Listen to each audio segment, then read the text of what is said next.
What does it mean to be hardcore? The term is thrown around so much these days, it's actually been devalued, and it has its roots in describing men and women whose knowledge about a particular topic and whose commitment to a cause was so deep, they ignore pain, they give up the temptation to want to quit. That's what being hardcore is. I'm now going to introduce you to 3 of your neighbors that have worn the uniform, put it on, gone through training to make sure that they have your back and my back and protect us and keep us safe and epitomize what it means to be hardcore. You might assume that 3 island boys who volunteered for the U.S. Army's Jungle Operations Training Course would be able to breeze through the program with minimal effort. After all, they grew up with dense terrain, harsh conditions, and sudden climate shifts literally as their backyards. So, piece of cake, right? Hawaii and Guam have 2 totally different types of jungle environments. I will say that we did learn a great deal of stuff from the jungle instructors out there from the 25th ID as far as how to survive and conduct operations in the jungle environment. Jungle School is held on Oahu and is one of the Army's most demanding courses. It's 12 days of hell with a dropout rate of 50%, meaning half of those who start the course don't finish. But our guardsmen took on the challenge and passed. Our jungle is very unique as far as like terrain wise. Hawaii has a lot of elevation, and our jungle here is, it's low, it's thick, and we don't even know if we're actually going the direction that we need to.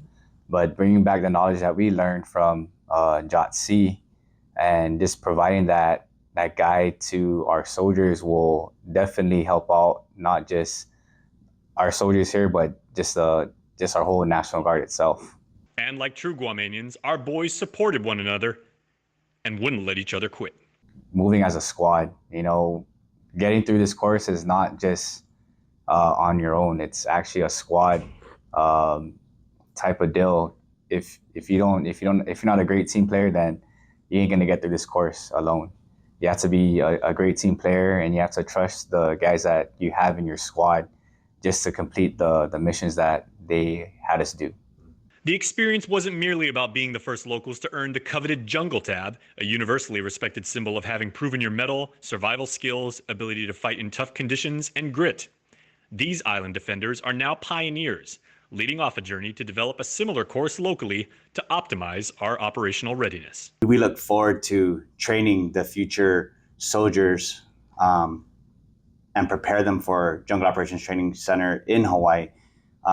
We also plan on going back out to get jungle instructors certified, and then also to try and bring JOTC to Guam, and hopefully Guam being the base for all JOTC, for all Army National Guard soldiers.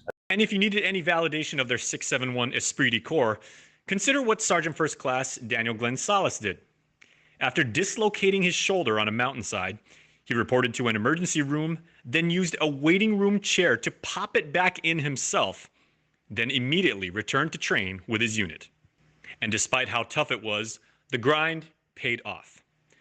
I'll let the boys tell you in their own words what they'll remember to be the most rewarding part of Jungle School. It was the best day. It was definitely graduation, right? Because we're done with it. We get to come home and share all the experience that we have and bring it over to our soldiers and our organization. I think the best day was when we finally got to shower after the three-day event. Where we come out, we're like, yes, we get to finally relax in our own hotel room and earn our tab the next day. So gentlemen, congratulations on earning your tabs. We appreciate your hustle, your leadership, and your inspiration to your troops. And, as always, si Dios Masi for your service.